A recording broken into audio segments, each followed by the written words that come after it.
तो फाइनली जैसे कि आप सभी को अच्छे तरीके से मालूम है कि वित्तीय वर्ष की शुरुआत के दो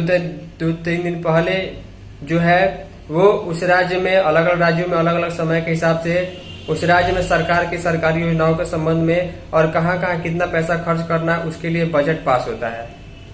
हालांकि उस बजट का खर्च अगर बीच में कम ज्यादा हो तो उसके लिए अनुपूरक बजट आता है। सप्लीमेंट्री बजट में जो योजना सरकार की घोषित होती है उसमें अगर पैसे की कमी रहती है तो उसके लिए किसी भी विधानसभा के सत्र में उसका जो है बजट को पास किया जाता है, जिसको अनुपूरक बजट कहते हैं। अनुपूरक बजट जो है 8,700 करोड़ रुपए से अधिक का पास किया गया है बिहार के लिए। वित्तीय वर्ष 2026-27 के लिए बिहार आंगनबाड़ी केंद्र की सेवाएं और पोषण अभियान 2.0 में किसी भी प्रकार की कमी नहीं हो, चाहे वो मानदेय के संबंध में हो या फिर प्रोत्साहन राशि के संबंध में हो, सुधा का दूध का पैकेट हो, चावल का आवंटन हो। क्योंकि पिछले 2-3 महीनों से आप लोग देख पा रहे हैं कि पैसे के आवंटन या किसी समस्या के चलते समय से पैसा नहीं मिलने से राशन का वितरण काफी देरी से हो रहा है और एफआरएस और वेतन की जो गैप हो रहा है और जो मैसेज लाभार्थी को उसमें काफी जो है सेविकाओं को झेलना पड़ रहा है। तो इसी के संबंध में 2,780 करोड़ रुपए आंगनबाड़ी केंद्र की सेवाएं और पोषण अभियान 2.0 के लिए जो है बिहार सरकार ने मानसून सत्र की शुरुआत में यानी 20 से 21 जुलाई को जो जारी कर दिया है। तो अनुपूरक बजट जारी होने से पूरे वित्तीय वर्ष में पूरे वर्ष भर में जो है आंगनबाड़ी से जुड़ी सेवाएं नहीं रुकेंगी और समय से काम हो पाएगा। इसके संबंध में डिटेल में खबर है, चलिए आगे हम आपको दिखा देते हैं। तो फाइनली ध्यान दीजिएगा, यहाँ पर जो खबर है वो बिहार के पटना से है और पूरे बिहार के लिए बहुत ही ज़रूरी खबर जो है यहाँ पर आई है। लिखा गया है विधानमंडल में 87,383 करोड़ रुपए का अनुपूरक बजट पेश किया गया है। ये अनुपूरक बजट यानी कि सप्लीमेंट्री बजट इसको बोलते हैं। तो आखिर ये बजट किस लिए होता है और क्यों पेश किया जाता है? बजट के बारे में आप लोगों को अच्छे तरीके से मालूम है कि वित्तीय वर्ष नया वित्तीय वर्ष अगला वित्तीय वर्ष शुरुआत होने से पहले अभी जो है फरवरी के महीने में ही जो है बजट केंद्र सरकार का भी आता है, राज्य सरकार का भी, बिहार सरकार का भी विधानमंडल में पेश होता है। बजट में पूरे एक वित्तीय वर्ष में आखिर किस योजना में किस चीज़ में बिहार सरकार का या केंद्र सरकार का कहाँ कितना खर्च होगा, जैसे कि शिक्षा पर, रोजगार पर, सड़क पर, पुलों पर, इंफ्रास्ट्रक्चर पर, आंगनबाड़ी के संबंध में, समाज कल्याण के संबंध में, मेडिकल के संबंध में, छात्रवृत्ति के लिए, मेट्रो के लिए, इसके अलावा मध्याह्न भोजन योजना के लिए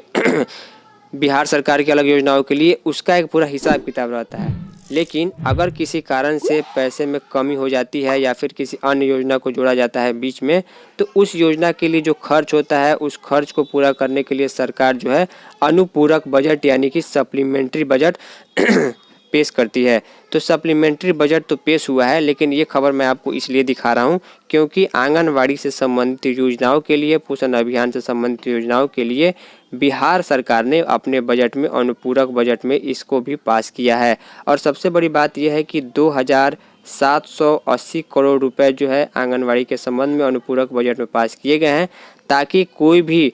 जो पेमेंट है या फिर जो भी योजना है सरकार जिसमें आंगनवाड़ी के रिलेटेड खर्च करती है वो पेंडिंग नहीं रहे। देखिए लिखा गया मानसून सत्र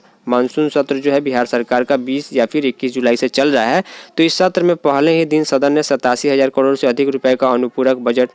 पेश किया है और राशि को खर्च करने के लिए सरकार सदन से इजाज़त मांगी है। सरकार के पास जब वित्तीय वर्ष में लाई गई योजनाओं को पूर्ण करने के लिए राशि की कमी होती है, जब खर्च ज़्यादा होता है और पैसे कम पड़ जाते हैं, तो बीच के वित्तीय वर्ष में विधानमंडल के सत्र में इस चीज़ की मांग की जाती है। अब इसके बाद चर्चा होने के बाद जैसे ही ये बजट पास हो जाएगा तो इसके लिए जो है जिन जिन योजनाओं के लिए जिस मदों में पैसा खर्च होगा सीधे हम टू द पॉइंट आपको बताते हैं। जैसे कि यहाँ पर लिखा गया है कितने मदों में कितनी राशि खर्च होगी। इसके बाद आप यहाँ पर देखेंगे तो लिखा गया है कि 2,780 करोड़ रुपए सक्षम आंगनबाड़ी पोषण 2.0 कार्यक्रम के लिए। अब देखिए यहाँ पर डिटेल में जो है लिखने के लिए हमें फाइनेंस डिपार्टमेंट से जो है वो डिटेल चाहिए, जो यहाँ पर मालूम होगा कि आखिर 2,780 करोड़ अनुपूरक बजट में कहाँ कहाँ कितना पैसा खर्च होगा। हो सकता है ये पैसा जो है पोषाहार पर खर्च हो ताकि जो देरी हो रही है वो देरी नहीं हो हो सकता है कि जो मानदेय पेंडिंग पड़ा हुआ हो, सरकार चाहती हो कि मानदेय समय से मिलता रहे, या फिर हो सकता है कि ड्रेस का जो बकाया